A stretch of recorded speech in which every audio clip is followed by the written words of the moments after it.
Ya mudah-mudahan saatnya nanti Indonesia bisa lebih sehat, jantungnya juga pada sehat-sehat juga karena mungkin makanannya lebih banyak makan sayur, lalapan, ya ikan peda mungkin ya gitu ya, Dokter Sasa ya. Peda agak beda lagi kayaknya ya dok ya kalau peda. Tapi sayur-sayuran tadi tayangan itu tadi semuanya banyak makanan yang saya suka seperti dokter Vito ya. Iya. Karena dari Sunda biasanya kan apa dok? Karedok Iya, ya kan, lotek benar. sayuran semuanya. Mudah-mudahan jantung ini tetap sehat ya dokter Vito ya. Iya, nah kita lanjut lagi nih bahas mengenai gejala-gejala orang serangan jantung yang mungkin tidak khas. Bukan hanya nyeri dada itu berdebar-debar saja ya, mungkin ada juga sesak napas dan kesemutan. Tapi ada juga gejala lain yang mungkin orang kira, wah ini kayaknya takutnya lebay nih. Jadi membedakannya bagaimana? Nah ini yang kita bahas dengan Dokter Ade, kembali lagi Dokter Ade. Dokter Ade, ini kan banyak orang yang takutnya dia pikir lebay nih. Kok sesak napas aja ke UGD? Ini jangan-jangan lambung kadang-kadang sebenarnya selain itu, gimana cara taunya pasti, oh ini jantung nih kalau yang ini nih? Ya. Jadi terima kasih Vito, ini pertanyaan baik sekali. Satu, bahwa kita harus tahu memang kadang-kadang ada gejala yang tidak khas, terutama untuk mereka misalnya yang dengan diabetes, terus kemudian orang yang tua, kadang-kadang perempuan juga itu gejalanya suka nggak khas tuh gitu ya, karena lebih tahan sakit katanya.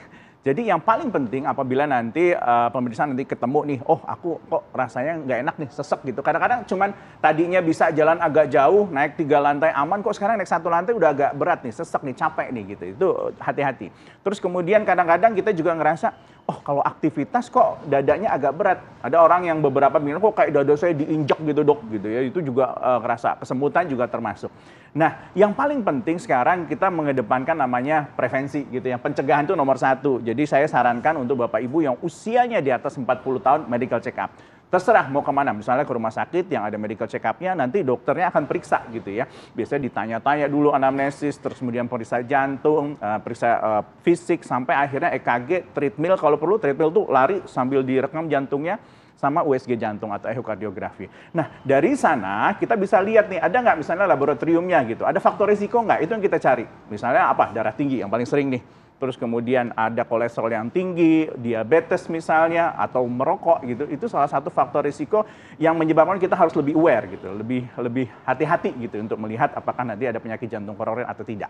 Gitu dokter. Ya betul, Nah, jadi terus walaupun saya. tidak ada gejala, Ya. tapi penting untuk mendeteksi faktor resiko ya. Jangan nggak ada gejala tapi kita diem-diem aja kadang ngerasa sehat ya. Iya lah, Ya. itu kan memang serangan jantung seringkali memang awalnya mungkin orang nggak tahu ya, makanya kan serangan karena tiba-tiba gitu kan. Betul. Nah, kalau Betul misalkan sekali. pakai pendaftaran bukan serangan namanya Iya ya betul, gitu. betul sekali. Ya, Betul, selanjutnya kita ke fakta mitos berikutnya. Sesak napas pada gejala penyakit jantung dokter, ini berbeda dengan sesak nafas pada gangguan paru-paru. Ini fakta atau mitos? Iya, itu fakta gitu.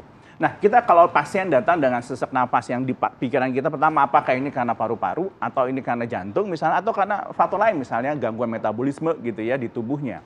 Nah, pada paru-paru kita harus ingat biasanya apa? Ada infeksi nih, entah itu infeksi yang lama atau yang baru. Biasanya disertai demam, kemudian misalnya kalau asma pun itu dari kecil tuh ada asmanya, nggak mungkin asma ketemu gede gitu ya, kecuali penyakit paru obstruktif kronik gitu ya.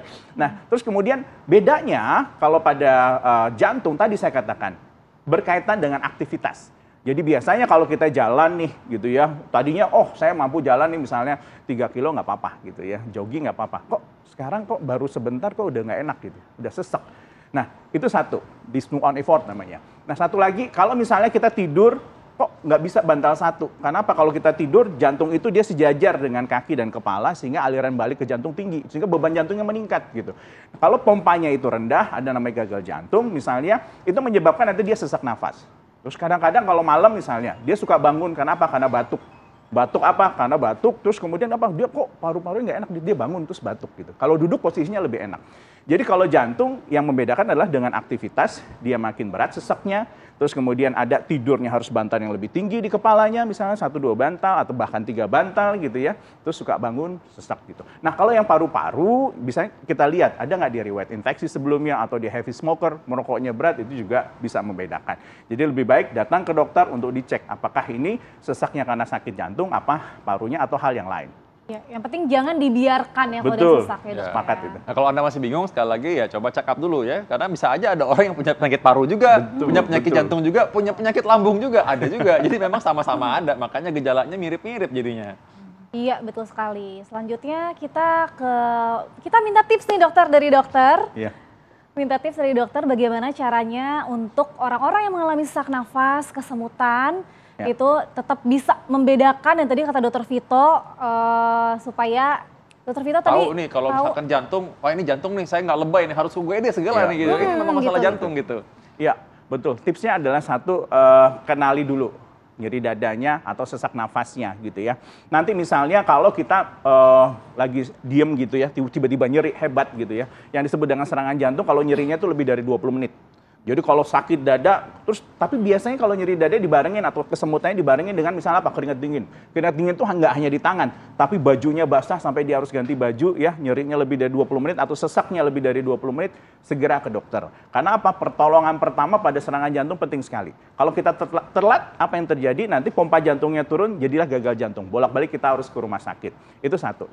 Terus kemudian nanti kalau misalnya sesak nafas, coba diperhatikan. Sesak nafasnya dipengaruhi oleh aktivitas atau tidak. Kalau dipengaruhi aktivitas, sebaiknya coba deh kita periksa lagi misalnya ke dokter untuk dilihat lebih lanjut.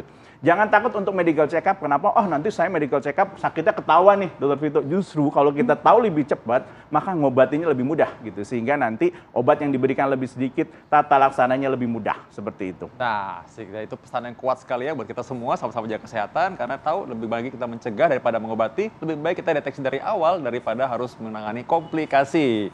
Betul sekali. Terima kasih banyak Terima Dokter kasih Dr. atas Terima kasih. tipsnya dan infonya. Baik, kita akan kembali lagi pastinya setiap hari Senin sampai dengan Jumat pukul 9 waktu Indonesia Barat untuk mengetahui segala macam tips mengenai hidup sehat. Saya Dr. Vito Damai. Saya Dokter Sabrina. Indonesia hidup Hidup sehat. sehat.